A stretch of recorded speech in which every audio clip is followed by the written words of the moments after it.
अस्सलामुअलैकुम, मेरा नाम माजिद हुसैन है और आप देख रहे हैं नॉवेल्स बाय माजिद। मैं आज आप लोगों के लिए फ़तूर इश्क की एपिसोड नंबर 61 लेकर आया हूँ, जिसके राइटर हैं बीडी राइट्स। तो अगर आप लोगों को ये नावल अच्छा लग रहा है तो वीडियो को लाइक कर दें, हमारे चैनल को सब्सक्राइब कर दें, ताकि आपको आने वाली तमाम एपिसोड इजीली मिल जाए।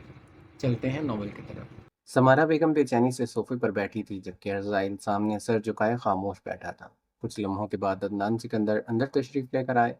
उन्होंने आते ही रज़ाइल की जानिब गहरी निगाह डाली और सामने सोफे पर बैठ गए। क्या ड्राइवर ने सब कुछ बता दिया? रज़ाइल ने बेचैनी से पूछा। अदनान सिकंदर ने धीरे से सर हिलाया। हाँ, उस लड़की के भाई ने ड्राइवर को जो कुछ बताया है, अब मुझे सब मालूम है। रज़ाइल के चेहरे पर इत्मीनान के आसार नुमाया हुए। डैड, फिर तो कल वो खुद हमारे जाल में आ जाएगा। उसने दांत पीसते कहा था। यूनिवर्सिटी में इसने मुझे जिस तरह से सबके सामने जलील किया था, उसका हिसाब अभी बाकी है। इस बार मैं इससे हर एक जख्म का बदला लूंगा। उसने मुझे बहुत बुरी तरह से मारा था। अब मेरी बारी है। अदनान सिकंदर के होठों पर मुस्कुराहट आई। बिल्कुल, इसीलिए अब तुम्हें मेरी हर हिदायत पर बगैर कोई सवाल किए अमल करना होगा। रज़ाइल ने फौरन से सर हिला दिया। जी डैड। इतने में समारा बेगम बेचैनी से बोल उठी। अदनान, एक बात मेरी समझ से बाहर है। जब हमारे पास प्राइवेट जेट्स मौजूद हैं तो रज़ाइल को आम मुसाफिरों की तरह भेजने की क्या ज़रूरत है? सीधा प्राइवेट जेट से बाहर भेज दें। अदनान सिकंदर इनकी जानिब मुतवज्जा हुआ। समारा, ये मामला सिर्फ रज़ाइल की हिफाजत का नहीं है, रईस के सियासी मुस्तकबिल का भी है। रईस के सियासी मुस्तकबिल का भी है। समारा बेगम ने हैरानगी से पूछा, वो कैसे? अदनान सिकंदर कुर्सी की पुश्त टेक लगाकर कहने लगा, अपोजिशन इस वक्त सिर्फ इसलिए खामोश है क्योंकि इनके पास हमारे खिलाफ कोई ठोस सबूत नहीं है। मीडिया हाउसेस में से कुछ हम संभाल चुके हैं और कुछ को खामोश रहने पर मजबूर कर दिया है। लेकिन अगर इसी वक्त रज़ाइल प्राइवेट जेट या भारी सिक्योरिटी के साथ मुल्क छोड़ने की कोशिश करेगा तो ये बात किसी से छुपी नहीं रहेगी। अपोजिशन फ़ौरन से इसे सियासी मसला बना देगी। हर न्यूज़ पर एक ही सवाल उठाया जाएगा, अगर रज़ाइल बेगुनाह है तो वो मुल्क छोड़कर क्यों जा रहा है? फिर सोशल मीडिया पर इंक्वायरी की मांग होगी। लोग कहेंगे रज़ाइल को वापस बुलाया जाए। सबसे बड़ा नुकसान रईस की इलेक्शन कैंपेन का होगा। मैं इस वक्त ये रिस्क नहीं ले सकता। पहले मेरा इरादा था इसको बिल्कुल खामोशी से बिना किसी सिक्योरिटी के रवाना कर दूं, लेकिन अब जब इस लड़के को तुम्हारे निकलने की खबर मिल गई है, तो मुझे अपना प्लान बदलना होगा। मजबूरन इसके पीछे कुछ सिक्योरिटी लगानी होगी। वरना बैरिस्टर हमीद कुरैशी ने तो सख्ती से हिदायत की थी कि रज़ाइल को बिल्कुल आम मुसाफिरों की तरह रवाना किया जाए। समारा बेगम धीरे से खामोश हो गई। अदनान ने फिर से रज़ाइल को देखा। कल तुम हमारे पहले से डिसाइड किए गए प्लान के मुताबिक बिल्कुल आम आदमियों की तरह बाहर निकलोगे। सिर्फ तुम और ड्राइवर, बाकी इंतज़ाम मेरा होगा। तुम्हें सिर्फ इतना याद रखना है कि घबराना नहीं, हर सूरत अपना होश व हवास कायम रखना है। जो भी हो, मेरी हिदायत से हटकर कोई कदम नहीं उठाना। रज़ाइल ने पूरी संजीदगी से जवाब दिया। जी डैड। अदनान सिकंदर कुछ लम्हे तक इसे देखते रहे, फिर धीरे से बोले, और एक बात, रईस को इस मामले की कोई तफसील नहीं बतानी। वह इलेक्शन के आखिरी मरहले में है, उसकी तवज्जो सिर्फ कैंपेन पर रहनी चाहिए।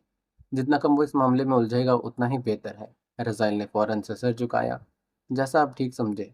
अदनान सिकंदर ने उसके कंधे पर तसल्ली से हाथ रखा। बस कुछ महीनों की बात है।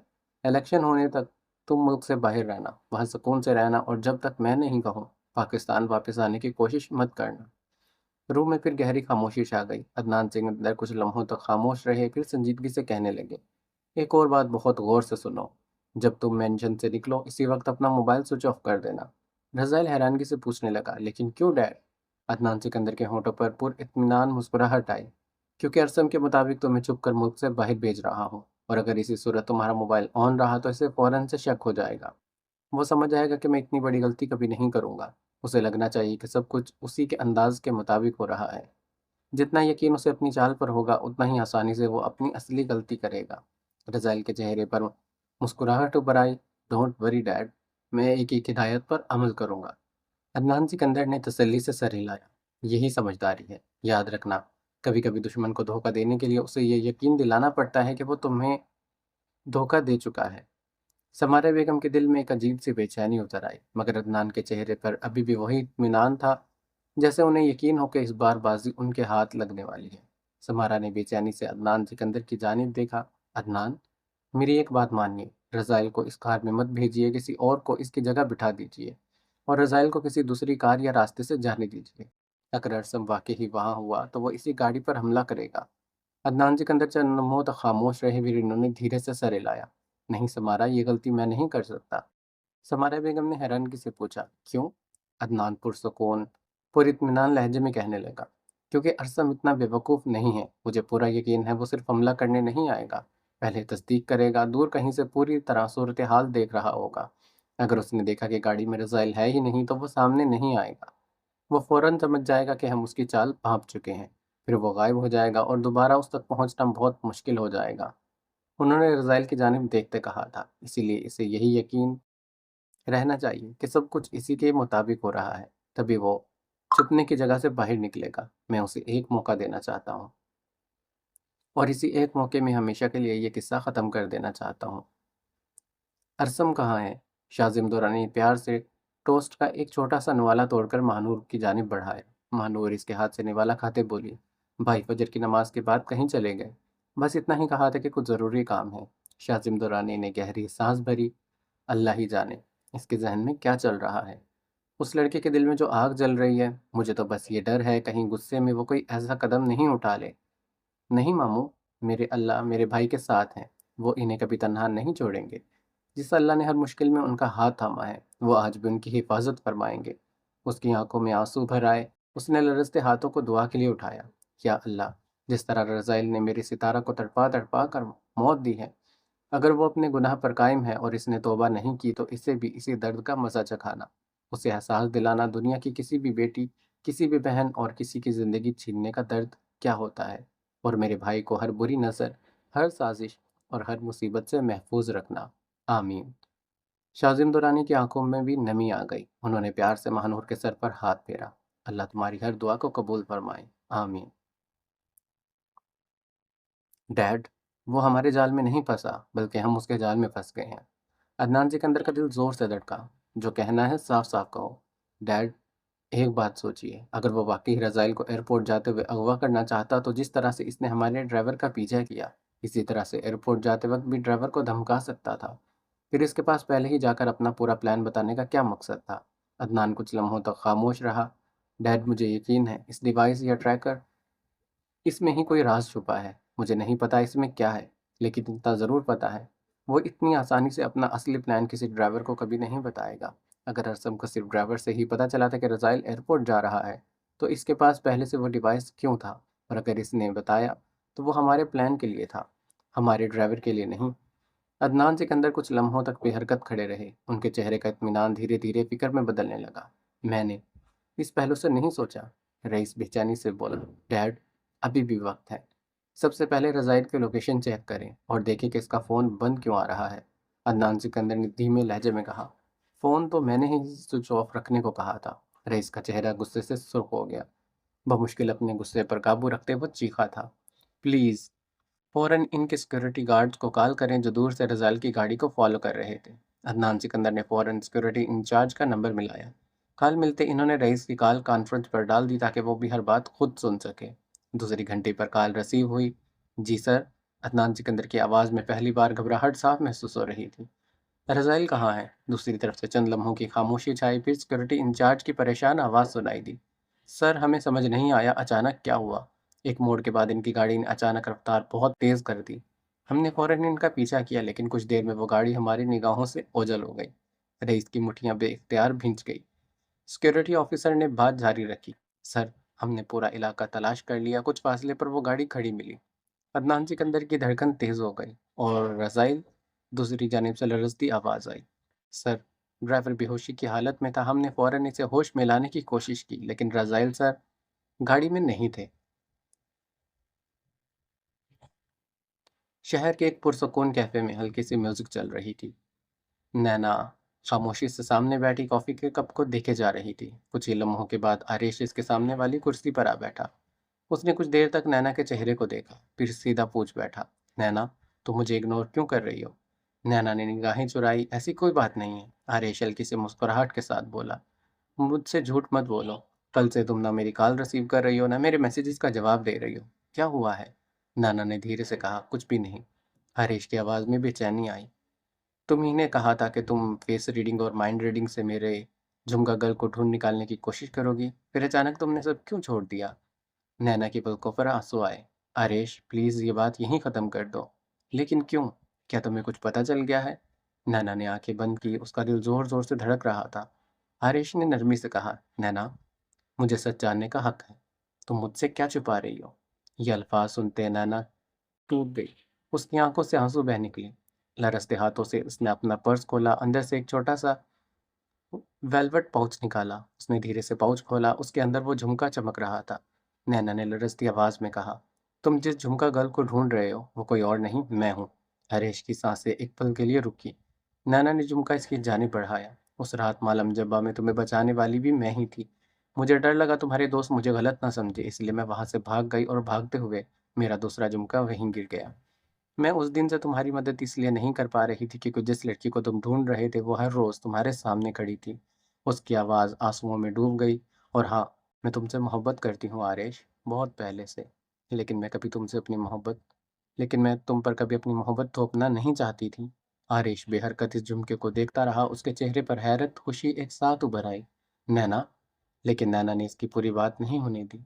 उसने आंसू पोंछे कुर्सी से उठकर पलटी और भागते हुए कैफे से बाहर निकल गई। हरीश बस इसे जाता देखता रहा। उसका दिल अजीब सी खुशी से भर गया था। आखिर इसका झुमका गर्ल इसे मिल गई थी। दूसरी तरफ बाहर अपने कमरे में मुस्कुराती अलमारी के सामने खड़ी थी। 2 दिन के बाद आरेश की बर्थडे थी। इस बार वो सब कुछ अपने हाथों से तैयार करना चाहती थी। उसने अलमारी खोली, एक एक ड्रेस निकालकर बेड पर रखने लगी। ये वाली नहीं, शायद पिंक, नहीं, वाइट ज़्यादा अच्छी लगेगी। खुद ही मुस्कुराती उसने ज्वेलरी बॉक्स खोल लिया। गाउन के साथ कौन से इयररिंग पहनूं, इसने एक एक जोड़ा निकाल कर देखना शुरू किया। अचानक उसके चेहरे की मुस्कुराहट धीरे धीरे गायब होने लगी। हैं? इसने दोबारा से बॉक्स उलट कर देखा, फिर तीसरी बार उसकी सांसें तेज होने लगी। मेरा वो वाला झुमका, वो कहाँ गया? उसने फौरन से पूरी ड्रेसिंग टेबल देख डाली, फिर अलमारी, फिर बेड, फिर दराज, हर जगह। लेकिन वो झुमका कहीं नहीं था। बाहर की आंखों में आंसू भर आए। नहीं, नहीं, ये यही था। मैंने संभाल कर रखा था। उसका दिल अजीब सी घबराहट से भरा। ना जाने क्यों उसके जहन में एक के बाद एक बुरे ख्यालात आने लगे। झुमका खो गया। कहीं आरिश भी मुझसे दूर ना हो जाए। नहीं, कहीं अल्लाह मुझसे किसी आने वाली मुसीबत से आगाह तो नहीं कर रहा। कहीं अल्लाह मुझे किसी आने वाली मुसीबत से आगाह तो नहीं कर रहे। इसने फौरन से अपने दोनों कानों पर हाथ रख लिए। नहीं, कुछ नहीं होगा, चले जाओ, प्लीज चले जाओ। मगर इसके अंदर उठने वाले वो खौफनाक आवाज खामोश होने का नाम नहीं ले रहे थे। तुम आरेश को खो दोगी। वो तुम्हारी जिंदगी से चला जाएगा। खुदा के लिए बस करो, वो आंसुओं के साथ जोर से चीख उठी। इसी वक्त दरवाज़ा खुला। बहारे सफ़ीना बेगम घबरा कर फौरन से इसकी जानिब दौड़ी थी। क्या हुआ है? क्या हुआ मेरी जान? इन्होंने बिना किसी पूछे इसे अपने सीने से लगाया। जैसे ही वो सफ़ीना बेगम के हस्तार में आई, उसके जहन में गूंजती वो सारी खौफनाक आवाज़ें धीरे धीरे मदम पड़ने लगी और कुछ ही लम्हों के बाद सब कुछ खामोश हो गया। बहारे ने लरजती सांस ली। आंखें बंद करती सफ़ीना बेगम को और मजबूती से थाम लिया। उसके दिल को पहली बार ये महसूस हुआ कि वो महफूज है। मेडिकल कोच पर लेटकर मेडिकल कोच पर लेटा हुआ मेडिकल काउच पर लेटा हुआ ड्राइवर धीरे धीरे लंबी सांसें ले रहा था। इसका चेहरा जर्द था और माथे पर पसीना साफ नजर आ रहा था। डॉक्टर ने इसकी नब्ज पर से हाथ हटाया और अदनान की जानिब देखकर इशारे से कहा कि अब ये बात कर सकता है। अदनान सिकंदर तन्हे हुए नकुश के साथ ड्राइवर के सिरहाने आकर खड़ा हो गया। उनकी सर्द निगाहें सीधा उसके चेहरे पर जमी थी। एहसान फरामोश, उनकी आवाज़ भारी कमरे में गूंजी थी। मुझे धोखा देने चला था, बता मेरा बेटा कहाँ है? अगर एक भी लफ्ज़ झूठ बोला तो जिंदा नहीं बचेगा। ड्राइवर का रंग उड़ गया। नहीं सर, खुदा के लिए मेरी बात सुने, मैं गद्दार नहीं हूँ। इसकी आवाज़ लरज रही थी। वो लड़का बहुत चालाक था सर। उसने हमें ताकत से नहीं, हमारे जहन से हरा दिया है। ये कहते उसकी आंखों के सामने कुछ घंटे पहले का मंजर घूम गया। गाड़ी पुरसकून अंदाज में चल रही थी। पीछे कुछ फासले पर सिक्योरिटी की गाड़ियां भी इन्हें फॉलो कर रही थी। अचानक डैशबोर्ड पर रखा फोन बजने लगा। ड्राइवर ने स्क्रीन देखी। Unknown number. उसने एक नज़र रज़ाइल की जानिब देखा। रज़ाइल ने इशारे से कॉल रिसीव करने को कहा। ड्राइवर ने कॉल उठाई और स्पीकर ऑन कर दिया। अगला ही लम्हा फ़ोन के दूसरी तरफ से एक सर्द पुरइत्मीनान मर्दाना आवाज़ गूंजी। Happy death day Razail Sikandar. Driver के हाथ बेइख्तियार लरस गए। रज़ाइल के माथे पर बल पड़ गए। ड्राइवर ने पूछा, कौन हो तुम? दूसरी तरफ से हल्की सी हंसी सुनाई दी। इतनी जल्दी भूल गए? कल ही तो मुलाकात हुई थी। सर, ये वही हुडी वाला लड़का है। रज़ाइल की आंखें तंग हो गई। हिम्मत है तो सामने आ। फोन के पीछे छुप कर झपकी देना आसान होता है। तो दूसरी तरफ फिर से वही पुरसुकून आवाज सुनाई दी। बहुत जल्द है मौत का सामना करने की। रज़ाइल का लहजा सख्त हुआ। बकवास बंद करो। बकवास? उसने धीरे से कहा। तुम्हें अभी भी लगता है कि तुम हालात कंट्रोल कर रहे हो? रज़ाइल कुछ समझ नहीं सका। सीधी बात करो। सीधी बात यह है कि मुझे तुम्हारे बाप को पूरी प्लान कि मुझे तुम्हारे बाप की पूरी प्लानिंग पता है। रज़ाइल का एक रज़ाइल एकदम खामोश हो गया। ड्राइवर ने फौरन से अदनान सिकंदर को कॉन्फ्रेंस पर कॉल मिलाने की कोशिश की, लेकिन इसी लम्हे फ़ोन से आवाज़ आई, होशियारी मत करना। ड्राइवर का हाथ वहीं रुक गया। जो डिवाइस मैंने कल तुम्हें ट्रैकर कहकर दी थी, वो ट्रैकर नहीं थी, वो एक ऑडियो बग था। कल रात तुम्हारे बाप ने जो भी प्लान बनाया, एक एक लफ्ज़ मैंने सुना। रज़ाइल की आंखों में पहली बार हैरानगी उभरी। झूठ। दूसरी तरफ से जवाब आया। सच और झूठ का फैसला बाद में कर लेना। फिलहाल अपनी गाड़ी के बारे में सोचो। ड्राइवर की सांसें तेज होने लगी। क्या मतलब? मतलब ये कि गाड़ी के नीचे एक सरप्राइज है जो किसी भी वक्त ब्लास्ट हो सकता है। ड्राइवर के हाथ स्टीयरिंग पर ढीले पड़ गए। गाड़ी रोकना मत। आवाज पहली बार सख्त हुई। गाड़ी रुकी तो तुम्हारे पास पछताने का वक्त नहीं होगा। ड्राइवर ने फौरन से एक्सीलेटर पर दबाव दे दिया। रज़ाइल ने तेज आवाज में कहा, तुम ब्लफ कर रहे हो। दूसरी तरफ से कुछ लम्हों तक खामोशी रही। फिर टिक टिक टिक, गाड़ी के अंदर कहीं से टाइमर की आवाज गूंजने लगी। ड्राइवर की आंखें फट गई। सर, उसके चेहरे का रंग उड़ चुका था। दूसरी तरफ वही पुरसुकून लहजा सुनाई दिया। अभी भी लगता है कि मैं मजाक कर रहा हूँ? गजाइल की मुट्ठी भींच गई। तुम हमारी सिक्योरिटी के बावजूद ये सब कैसे कर सकते हो? सिक्योरिटी? दूसरी तरफ से हल्की सी हंसी सुनाई दी। कल तुम्हारा ड्राइवर ग्रोसरी लेने गया था, बस इतनी देर काफी थी। अब ड्राइवर की हिम्मत टूट चुकी थी। सर, मेरी बीवी और बच्चे हैं। उसकी आवाज़ भर्रा गई। खुदा के लिए हमें बचा लो। दूसरी तरफ से एक जवाब आया। अगर जिंदा रहना चाहते हो तो मेरी पूरी बात सुनो। ड्राइवर ने बेचैनी से कहा। बोलो, क्या करना है? गाड़ी की स्पीड बढ़ाओ और जहां मैं कहूँ वहां मुड़ते जाना। अपनी जगह से एक इंच भी हिलने की कोशिश की तो अगला लम्हा तुम्हारी जिंदगी का आखिरी लम्हा होगा। इसके बाद हम 200 की स्पीड में इसकी बताई हुई हर रास्ते पर चलने लगे। मुझे समझ नहीं आ रहा था कि क्या सही है और क्या गलत। बस दिल एक बात कह रहा था कि अगर इसकी बात नहीं मानी तो हम जिंदा नहीं बचेंगे। कुछ देर के बाद हम एक सुनसान जगह पहुंचे। अचानक गाड़ी के अंदर एक अजीब सी बू फैल गई। इसके बाद मेरी आंखों के सामने अंधेरा छा गया। जब होश आया तो रज़ाइल साहिब वहां नहीं थे। ड्राइवर की आंखों से आंसू निकल आए। सर, मुझे इस वक्त पूरा यकीन हो गया था कि गाड़ी में वाकई ही कोई बम है। लेकिन बाद में जब सिक्योरिटी ने गाड़ी का पूरा मुआयना किया तो वहां कुछ भी नहीं था। उसने निगाहें झुकाई। बम था ही नहीं। इसने हमारी गाड़ी को नहीं, हमारे डर को अपना हथियार बनाया। कमरे में गहरी खामोशी छा गई। अदनान सिकंदर की आंखें सख्त हो गई। एक बात समझ आ चुकी थी, उनका सबसे बड़ा दुश्मन हथियार से नहीं दिमाग से खेलता था। अदनान सिकंदर ने अपना फोन उठाया और एक नंबर मिलाया। दूसरी तरफ से कॉल कनेक्ट होते ही उनकी भारी सर्द आवाज हुई। उस लड़के के बारे में पूरी मालूमात हासिल करो और जो कोई भी इसके लिए अजीज हो इसे उठाकर मेरे पास ले आओ। कॉल कट हो गई। अब अब तू देख मैं तेरे साथ क्या करता हूँ। अंधेरा कमरा, दीवार पर लटकता पीला बल्ब मुश्किल से रोशनी दे रहा था। रज़ाइल ने धीरे धीरे आंखें खोली। उसका सर पूरी तरह से भारी हो रहा था। उसने याद करने की कोशिश की कि उसके साथ क्या हुआ था। मगर अगले ही पल उसकी निगाहों के सामने पड़ी मगर अगले ही पल उसकी निगाह सामने पड़ी और इसकी सांस एक लम्हे के लिए थम गई। सामने वो कुर्सी पर पुरसुकून अंदाज में बैठा था। उसकी सुरमई आंखें सीधा रज़ाइल पर जमी थी। कमरे में गहरी खामोशी छाई। रज़ाइल ने होश में आते उठने की कोशिश की, मगर उसे महसूस हुआ उसके हाथ और पांव मजबूती से कुर्सी के साथ बंधे हुए थे। उसका चेहरे का रंग उड़ गया। तुम, ये सब क्या है? मुझे फौरन से खोलो। मेरे डैड तुम्हें जिंदा नहीं छोड़ेंगे। अरसम ने कोई जवाब नहीं दिया, जैसे उसने रज़ाइल की बात सुनी ही ना हो। वो आहिस्ता से अपना बैग खोलने लगा। एक एक चीज निकाल कर बड़े सुकून से सामने रखता गया। रज़ाइल की धड़कन हर लम्हे तेज होती जा रही थी। सुना नहीं तुमने? मुझे खोलो। मेरे डैड तुम्हें तबाह कर देंगे। असलम फिर भी खामोश रहा। उसके चेहरे पर ना गुस्सा था न बेचैनी थी, सिर्फ एक सुकून था। रज़ाइल लगातार चीखता जा रहा था। आखिर अरसम उठकर इसके बिल्कुल करीब आया और अपना हाथ रज़ाइल के मुंह पर रख दिया। चुप। एक ही लफ्ज, मगर इस लहजे में ऐसी सख्ती थी कि रज़ाइल की आवाज़ खुद ब खुद रुक गई। अरसम ने धीरे से अपना हाथ हटाया। फिर इसके चेहरे पर हल्की सी मुस्कुराहट आई। जीने का बहुत शौक है ना तुम्हें? मौत से डरते हो और तुम्हारे इसी डर का फायदा उठाया मैंने। इंसान को इसका सबसे बड़ा दुश्मन नहीं हराता, उसका डर हराता है।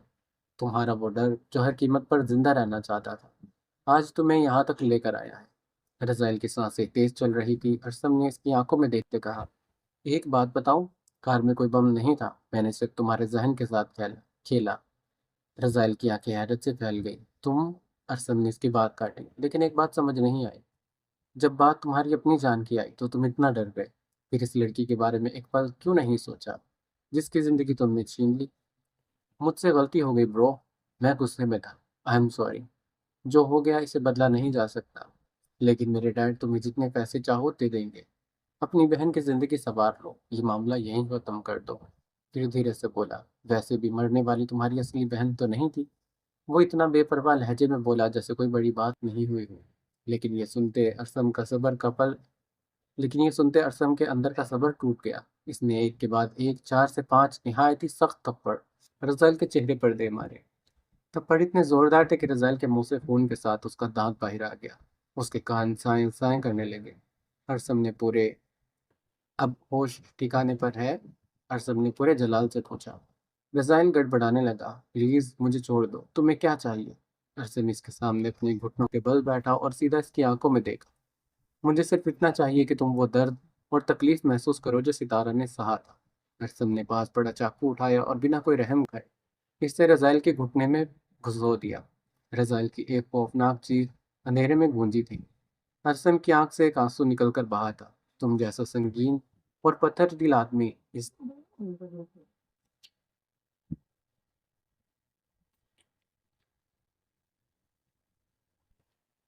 तुम जैसा संगीन और पत्थर दिल आदमी इस दर्द पर इतना बिलबिला रहा है। सोचो इस मासूम और फूल जैसी लड़की के बारे में जिसे तुमने बार बार चाकू मारा था। उसने कितनी तकलीफ सही होगी। अरसम ने उसके घुटने से चाकू निकाला और इसे दूसरे घुटने में पेवस्त कर दिया। रज़ाइल दर्द से तड़प उठा। उसका जिस्म कुर्सी के साथ झटके ले रहा था। तुम्हें बचपन से हर आसाइश मिली, पैसा, लग्जरी, माँ बाप, मगर वो लड़की जो बिना माँ बाप की पली बड़ी थी, तुम्हें अंदाजा है उसने जिंदगी में कितनी मुश्किलात देखी थी? अरसम ने चाकू उसके घुटने से निकालकर अब इसके हाथ में घुसा दिया। रज़ाइल की चीखें हद से ज्यादा बढ़ रही थी। वो दर्द के आखिरी दर्जे पर था। प्लीज मुझे माफ कर दो।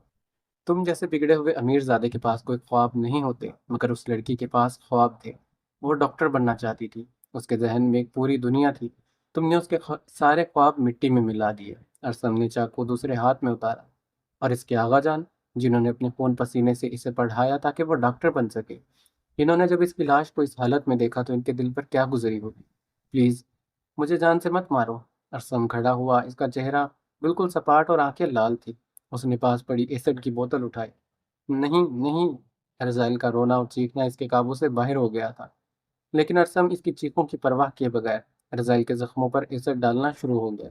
रज़ाइल को ऐसा महसूस हुआ जैसे वो दोजख की आग में जल रहा हो, और इसके सामने कोई इंसान नहीं, बल्कि कोई मौत का फरिश्ता खड़ा हो। वो हिफाजत के लिए हिल भी नहीं पा रहा था, बस तड़प रहा था। तुम्हें पता है ना, लड़कियों के लिए इनका चेहरा और उनकी खूबसूरती इनका गरूर होती है। वो अपना कितना ख्याल रखती हैं, और तुमने इसके चेहरे के साथ क्या किया? अरसम ने बोतल का बाकी एसिड पूरी बेरहमी से रज़ाइल के चेहरे पर फेंक दिया। इस एक लम्हे में रज़ाइल का दिमाग में वही मंजर घूमा जब उसने खुद सितारा पर एसिड फेंका था। उसका अपना चेहरा अब उसी आग में जल रहा था। ये सब तुमने अपनी अना की वजह से किया, क्योंकि इसने तुम्हें ना कह दिया था। तुम अमीर लोग सोचते हो कि ताकत खानदान के जोर पर हर जुर्म के साथ साफ निकल जाओगे। तुम अमीर लोग सोचते हो कि ताकतवर खानदान के जोर पर हर जुर्म करके साफ निकल जाओगे, मगर किसी न किसी दिन इंसाफ जरूर आता है, और आज सितारा और आगाजान के इंसाफ का दिन है। अरसम ने जज्बात और गुस्से में आकर चाकू से रज़ाइल पर मुतअद्दिद वार किए। खून के चींटे हर तरफ फैल गए। रज़ाइल को आज सही मायनों में सितारा का दर्द महसूस हुआ। जब इसका गुस्सा ठंडा हुआ तो इसने सुकून से एक सिगरेट सुलगाई। इसने पास पड़े पुराने टायर उठाए और इन्हें रज़ाइल के गिर्द इस तरह से सेट किया कि वो पूरी तरह से चुप गया। अरसम ने माचिस की तीली जलाई और इन टायरों को आग लगा दी। कमरे में आग की लपटें उठने लगी, और रज़ाइल की आखिरी दर्दनाक चीखें इस धुएं में दफन होने लगी। अरसम वहां खड़ा खामोश रहा। वो बस आग की भड़कती हुई लपटों को देखता रहा। फिर इसने एक गहरी ठंडी सांस ली, क्योंकि आज इसका इंतकाम मुकम्मल हो चुका था। शाम ढलने लगी थी। मानूर दोनों हाथों में ग्रोसरी के 2 भारी बैग्स लिए आहिस्ता आहिस्ता फुटपाथ पर चल रही थी। हल्की ठंडी हवा इसके चेहरे को छूकर गुजर रही थी। तभी इसका मोबाइल बज उठा। स्क्रीन पर नाम चमका था, मामू कालिंग। महानूर ने मुश्किल से फोन संभाला और कॉल रिसीव की। अस्सलाम वालेकुम मामू। वालेकुम अस्सलाम बेटा, कहाँ हो तुम? मैं घर आया हूँ। बस 10 मिनट में आ रही हूँ मामू, वो ग्रोसरी लेने आई थी। शाजिम दुरानी ने हल्का सा नाराज लहजा इख्तियार किया। मुझे बता देती, मैं किसी को बाहर भेज देता। मामू, हर काम के लिए दूसरों को परेशान करना अच्छा नहीं लगता, और वैसे भी थोड़ी सी फ्रेश हवा भी मिल गई। शाजिम दौरानी मुस्कुराए थे। ठीक है, मगर जल्दी घर आ जाओ। जी मामू। इसी दौरान किसी ने तेज रफ्तारी से गुजरते इससे जोर से टकराए। महानूर के हाथ से दोनों बैग्स और मोबाइल नीचे गिर गए। फौरन से सड़क पर गिरते ही स्क्रीन टूट गई। महानूर ने बेख्तियारी से अजनबी की कलाई मजबूती से पकड़ी। 1 मिनट, लगता है देखकर चलना भूल गए हैं। वो शख्स एक लम्हे के लिए रुका। उसके चेहरे पर से मास्क था, सिर्फ इसकी सुनहरी आंखें नजर आ रही थी। महानूर इसकी कलाई पकड़े बैठी अपनी ग्रोसरी और गिरी हुई चीजों को समेटने लगी। इसी लम्हे दूर खड़े एक और आदमी की नजरों से ओझल होने की कोशिश कर रहा था। दूर खड़ा एक और आदमी नजरों से ओझल होने की कोशिश कर रहा था। मास्क पहने इस शख्स ने बिना किसी को महसूस हुए आहिस्ता से अपनी जैकेट के अंदर हाथ डाला। अगले ही लम्हे इसके हाथ में सैलेंसर लगी पिस्टल थी। इसने दूर भागते अपने निशाने पर नजर जमाई और ट्रिगर दबा दिया। सैलेंसर की वजह से आवाज और गोली चलने की आवाज आसपास किसी ने महसूस नहीं की, मगर चंद लम्हों में उसका शिकार वहीं ढेर हो गया। फिर उसने बिल्कुल ही पुरसुकून अंदाज में अपने ब्लूटूथ एयरपीस को ऑन किया। उठाओ जल्दी। महानूर जो एक हाथ से उसकी कलाई मजबूती से पकड़े हुए थी, दूसरे हाथ से जमीन पर बिखरा अपना सामान समेट रही थी। उसकी बात सुनते ही भड़क उठी। क्या मतलब है जल्दी उठाओ? पहले मेरी सारी चीजें गिरा दी, अब हुक्म भी चला रहे हो? उसकी आवाज पर जैसे वो मुड़ा तो इसे लगा इसकी दुनिया वहीं रुक गई। उसकी सुनहरी आंखें महानूर की सुनहरी आंखों में जाकर खो गई थी। उसका दिल एक पल के लिए जोर से धड़का। यही है, इसके दिल ने चिल्ला कर कहा। यही है वो लड़की। उसके लिए वक्त जैसे थम गया था। महानूर ने 2 से 3 बार इसके सामने चुटकी बजाई, लेकिन इस आदमी ने कोई जवाब नहीं दिया। वो बस उसको देखता रहा। हेलो, कहाँ खो गए? वो होश में आया। हाँ, महानूर ने भवें चढ़ाई। तुम अंधे हो, या बहरे हो, या दोनों हो? और ये मास्क क्यों पहना है? कोई चोर हो क्या? पहली बार इसके होठों पर हल्की सी मुस्कुराहट आई। सॉरी, महानूर ने फौरन गुस्से से जवाब दिया। सॉरी से मेरा फोन ठीक हो जाएगा? नहीं। अब जितनी चीजें गिराई हैं सब उठाओ। वो बिना एक लफ्ज कहे झुक गया। एक एक सामान बड़े ही एहतियात से उठाकर इसके पास रखने लगा। अगर इसके आदमी इस वक्त इसे देख लेते तो शायद अपनी आंखों पर यकीन नहीं करते। जिस माफिया डॉन के नाम से पूरी दुनिया कांपती थी, आज वो इस एक लड़की से नजर मिलाने तक से घबरा रहा था। महानूर ने अपना मोबाइल उठाया। स्क्रीन बुरी तरह से टूट चुकी थी। उसने गहरी सांस ली। देखा, अब इसका क्या होगा? वो आदमी धीरे से बोला, चलिए। महानूर ने हैरानगी से कहा, कहाँ? Mobile shop. आपका फ़ोन मेरी वजह से टूटा है, मैं ठीक करवाता हूँ।